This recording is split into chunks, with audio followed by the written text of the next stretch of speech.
Hello. Okay, kids are home with lice now. Okay. For me, this is like number, in my life, having gone through lice, who knows? Who knows? But as an adult, 4 times at least we've gone through it. So I know what to do. I know what I have to do. I don't care. Put everything in plastic bags, do a shit ton of laundry, and stay home. Cancel everything for like 4 days. Just stay home. I don't mind staying home, doing nothing. It's like a snow day. So I fed the kids a nice late breakfast of potatoes, eggs, and chicken sausage. Just happened to have it all. Probably should have done something, whatever, as a nice breakfast. And now I'm out here to the same spot where I just channeled Mary Magdalene. Oh my gosh. Okay, I want to like pan around. See these rocks? Isn't that really like a panoramic?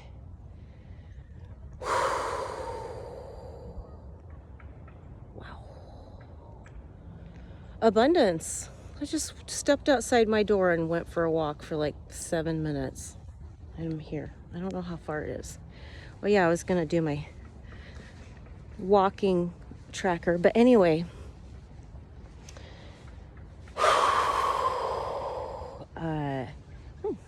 more little trails. There's little trails all over here. No, I want to channel. Okay. I was just channeling about posture. I don't know. I was feeling into my belly on the exhale, trying to tighten my belly as I walked here. Why am I doing that? Because they told me to do this breath work a long time ago, where I inhale into like as much as you can fill in your thoracic cavities at the top, shoulder and chest area. Fill that up. Your neck, fill your neck, your shoulders, your upper back, and your chest with as much air as possible while standing up taller. Like you've got that string pulling you up, so you get as tall as possible because you imagine a string is pulling you up. Your shoulders fall back. As you exhale, you tighten everything in your root chakra that you can tighten. Whatever muscles you have conscious control over, you tighten at the end of the exhale. Shoulders down and back. So there's a shoulder girdle, anchor, mid-back, front pelvic, rectum. Everything is tightening into that yogic knot, I think. Back of the sacrum. It's where you kind of feel the center of it. Okay, then on the inhale, and you relax that. On the inhale, into your neck, shoulders, upper back, chest, forehead, whatever. Just keep it up. Keep it in your diaphragm and higher. I don't like breathing into my belly. I don't find it beneficial. And on the exhale, hollow everything out. You're exhaling everything and you're having a concave abdomen, and then you're tightening that knot at your sacrum.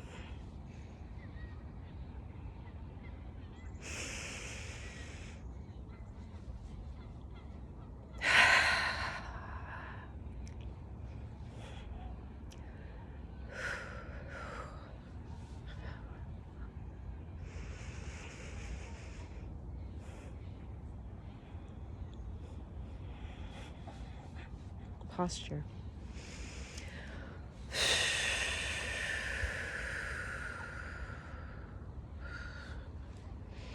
Anyway, and then I was like, wow, that really is good blood flow around the spinal column. But they were talking about perineal health and cervical competency. If you want to have a competent cervix, you need to squeeze things down there. You need to squeeze things. So, and you got to be able to let go. And then I've been thinking lately, because like, you know, I'm in my 40s and I had 5 kids, so you know, I could pay attention to that more. and I know that inflammation makes it hard to tonify muscles, so I'm thinking a sitz bath is necessary also for tonifying the tissue, getting rid of the inflammation so that you can tonify. The inflammation is toxins that are stuck in the tissue, so you got to detox the tissues and you got to detox the internal systems. Detox every level. So the breath work is helpful. It moves the lymph when you do this, and then the massaging. So after you do this posture breath work, then you massage. So just, you know, you're doing great. You're doing a little bit at a time. When you feel like you're up for it, you do a little bit. You do a little baby step. And you do what feels good, and you do what feels comfortable, and you don't push it too fast. You just go at a normal pace, and it feels good as you go. So add some massage before you feel like you even get the breath work done correctly. You then are working on the lymph too. So oh, look at that little skin, showing a little skin, Kel. That's coming. It's coming. All of these light workers got their cleavage out. I'm like, what is that up? What's up with that? I want to have fun. I want to have fun. So these bitches be being sexy. Right. I don't understand it, but it's kind of fun too. So I don't care. No judgment here. I'm just not there yet. A little bit. Getting there. I think it's in my future though. I think I'm going to be wearing like, I don't know. We'll see. Anyway. What am I going to channel about today? God, okay. Clearly, I'm still in debauchery mode. So, I can feel, I feel like all these videos are just me predicting the future because I can feel it. I know it's coming, but nothing is showing up for anybody else to witness, just me. So, it's this really strange place where like I just know that I know that I know, and no one else has any proof. So everybody, I do trust that I will step out of this debauchery. I feel like it's keeping me in a rest mode, and I just need to rest. There's like this little duck floating down the water. It kind of looks like a heron. I can't tell. Did you get him? You're gonna go down, you're gonna come back up. Oh, he's down for a long time. Anyway, I was wondering why he's by himself. Usually ducks are with other ducks, but this was just like one bird floating down there. Oh my God, this is so pretty. I could get binoculars and like look at things. I don't really want to look through people's backyards, but there's lots of trees. Anyway, okay, Rosalind Jocelyn, can you speak on the debauchery? Because I do want to use marijuana as a medicine, but I have to address this whole addiction angle. Am I addicted? I don't think I am. I'm using it as a medicine. But what are your words on that? Because that's just like front and center with my mind and all this is like, I have to be an example, right? So I don't want red eyes. I don't personally want my eyes to be red in my videos. You know, and Visine only goes so far. So I just want to be stoned. I'm stoned every time I want to make a video. So what is the message you have here? Rosalind and Jocelyn. I've been getting those slurred. What does that mean?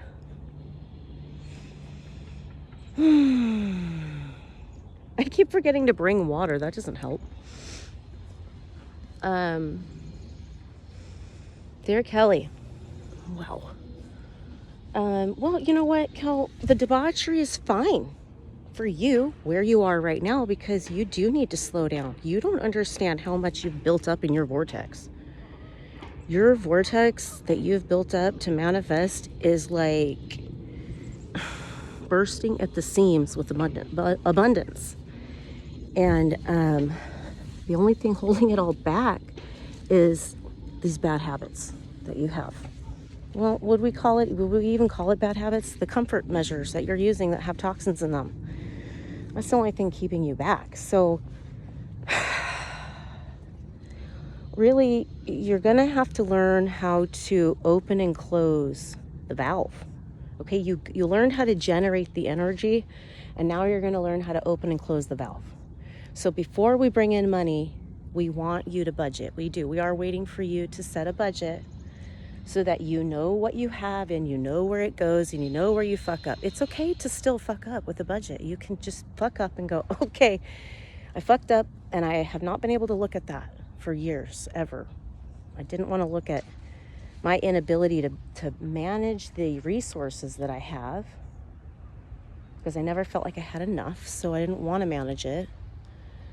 But in order to get enough, you got to step into the frequency where you have enough. And who are you as a person who has enough and more than you need? What are the skills that you need to have to exist normally as someone who has enough money? A person who has enough money and doesn't waste it, they know where it goes. They have a budget. They have a story around every penny, and it's conscious. That they just want me to be conscious of my budget. So,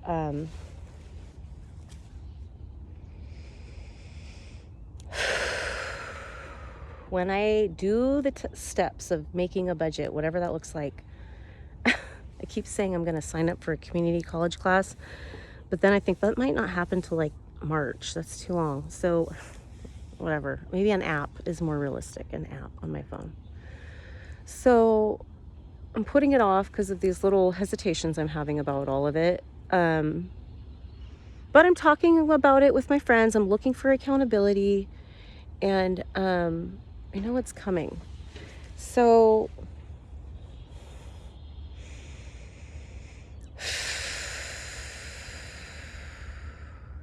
well, the way you are with toxins,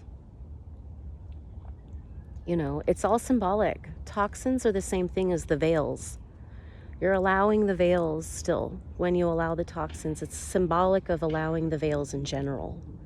So as you work on the veils, it's just going to clean up across the board. It's going to clean up your finances, your health, your relationships. Everything's going to clean up as you clean up things clean up. As you start putting the effort in, the kids are like, oh, I guess it's not so bad. I'm going to help out too. And then things are put away. And so you're like, oh, all I have to do is dust. And that didn't take very long. And like, once you just start doing it, there's less to do and it's not as hard and everything gets easier. You just got to take the steps of doing it. So that's it. That's waking up, is just living in integrity and putting the energy into the right answer instead of the wrong answers. Put the right answer in. The wrong answer is going to be easier. It's going to be what you're used to seeing. It's what everyone's telling you to do.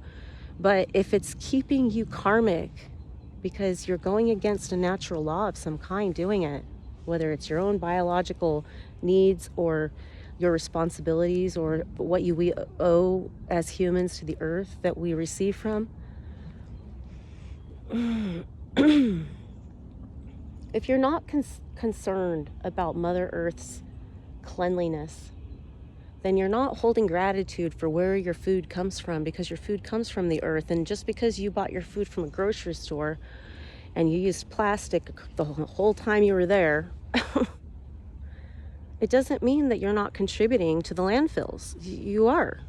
Just because you ignore something doesn't mean you're not contributing to it. So it's time for people to wake up. If you want to stay ignorant about stuff, it's going to get harder and harder and harder. But if you want to wake up and make the right choice and live with integrity, it's going to get not just easier and easier. It's going to start blowing your mind. You're going to start experiencing magic. So it's going to be exponential to follow the light, open your eyes, take responsibility. And you're going to look like a mess, Kel. You're going to look, that's what we want you to demonstrate. You're going to look like a mess, but it's the truth. So you're going to hide? You're going to hide while you're expressing the truth?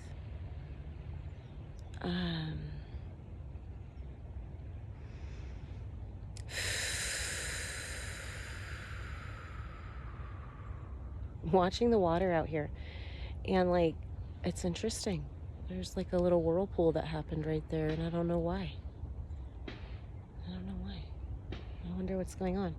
And then that reminds me of that story about the shaman who could see ahead of time that the ships were coming because of the way the waves were moving.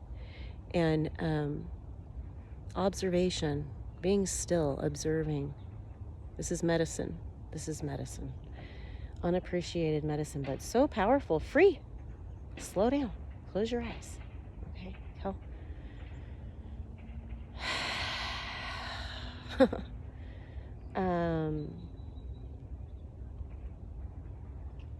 So addiction.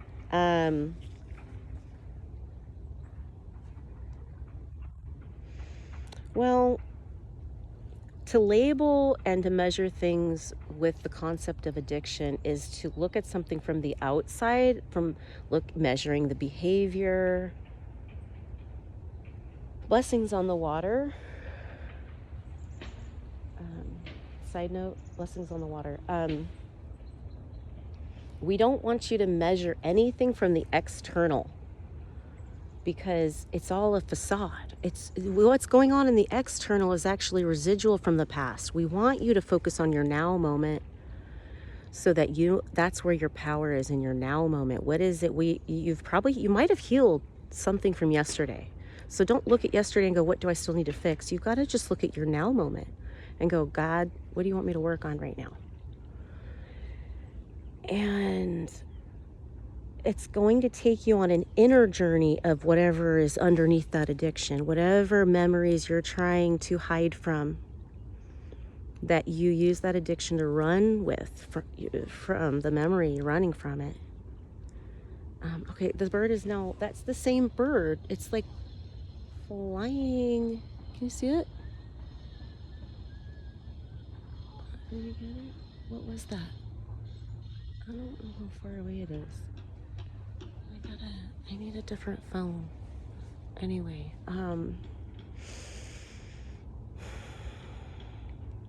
solving your addictions isn't going to be from external judgment, external punishment, reward, teaching system. Has that been working? Has that been working for you guys? What do you have like a 3% recovery rate right now? No, the solution for addiction is compassion. We told you to listen to Dr. Mate. So,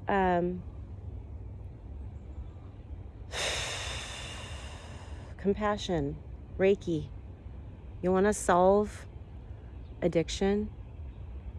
Have group circles where the energy is protected so that people can be vulnerable and feel safe. That's how you heal. You let people feel safe again, because everything that's wrong with society comes from trauma. Everything, because it was intentional, because we chose to leave God and not be protected by God, and then experience all this and then decide I'd rather go live with God and not hurt anymore. So judgment isn't the path to healing. Okay, even if you're a victim and you have an abuser and you have every reason to be angry, you got to have healthy boundaries so that from a distance you can see that they were once victims too. From a safe distance, you look at them and you go, okay, I don't ever want to talk to you again. I don't want to see you again. I don't want to hear about your name ever again. I send you light, and I hope you find healing on your journey that I have no idea what's going to look like, because I'm not going to pay any attention to you anymore. I just know that I'm safe and I don't have to worry about it. Don't ever expose yourself to that again. But that's where addiction comes from. It comes from the pain of not having healthy boundaries, not feeling safe, and feeling wounded, and then feeling shamed because you don't understand. You don't understand what happened. So you feel ashamed about it because you were manipulated. And you were a kid, and it was way too confusing. It's the same story. It's the human condition, but it looks different and it hurts so much, and nobody knows how to fix it. So this is why we want people to hear this message, because this is how you fix it.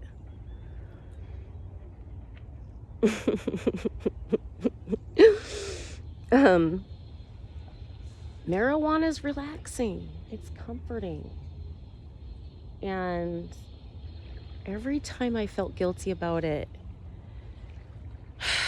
I have like this Rastafarian spirit guide who would just come in and, Mama, don't feel guilty, Mama. Take it easy. I was encouraged to be in island time for like 2 years. So every time I felt guilty, my friend's like, so what? Enjoy yourself. And it's radical self-compassion, really. So they've told me not to stress out, don't feel guilty, use it and let it comfort you during this time. What is going on under that water? I want to know, is there a mermaid down there? What's going on under that water? Are there little fish? I gotta get Grandpa on this. I gotta show Grandpa this spot. He is gonna know what fish are down there. He's gonna know. So anyway, I have no idea what I just said. Addiction. You were talking about addiction. If you don't have anybody else to hold space for you, you don't trust AA, you don't have a friend or an adult that you can talk to, what do you think I'm gonna say? Go into nature. Find a little spot of grass. Put your bare feet on the grass. Send roots down into earth. Visualize your chakras: red, orange, yellow, green, blue, indigo, violet. Imagine you're sitting in a tube of light that goes all the way up to Source Creator. And it's a tube where her unconditional love and original blueprint of abundance and innocence descend on your head. Okay, look at that. What's that? What is that? Where is it? I don't see it. Did you see it? Anyway, it's a bird. What is it? Oh my God, this is long. Okay, so your roots are down into the center of the earth, which there's a story with there too, but for now, for quick, red, orange, yellow, green, blue, indigo, violet, pranic tube, open, unconditional love. Okay. Oh, that's bad. It's going back. It's just like a black duck looking thing. I don't know. It's getting my attention. Okay, and then in your imagination, with your feet on the earth, say something nice about yourself. Say something nice about yourself. Acknowledge something about you that you like, that you're proud of, that feels good, a blessing. Say thank you about something that you appreciate in your life. What makes you happy? Even if it's just a color, thinking of your favorite color. Start with that. Kelly started with that because she was like, I don't feel good about much. But I can like choose something over another thing. I can have a preference. That's all it is. You're exploring your preferences. We want you to feel into that word. What do you prefer? What do you prefer? And what are you feeling when you decide to prefer this over that? When you think about a bed and you think about what you want that bed to be like, you think about the mattress and the blankets and everything, how is it going to be perfect for you? When you think I prefer this over that, that preference, it feels good. Think about that preference because there's a reason you preferred it. It felt better. We want you to get familiar with what feels good because you've been told that it's going to hurt to feel good, right? So if there's another species who understands how your species works and they know that feeling good is oxytocin, and oxytocin is how you reproduce, and they want to control how you reproduce, well, they want to control your ability to love. They want to manipulate your ability to love. So you guys got to learn how to love again. You have to learn how to love again. And you got to learn how to be innocent and experience the joy and the lightness of that innocence. And that's just joyful.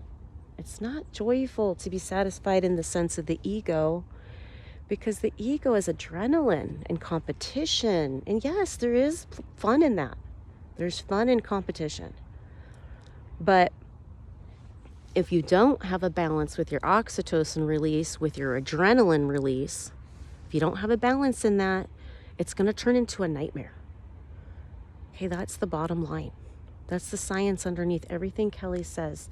If you don't listen to your oxytocin, which is secreted because you feel love, if you don't do that because you're traumatized as a child and there's no adult out there that held space for you to experience love, it was all trauma.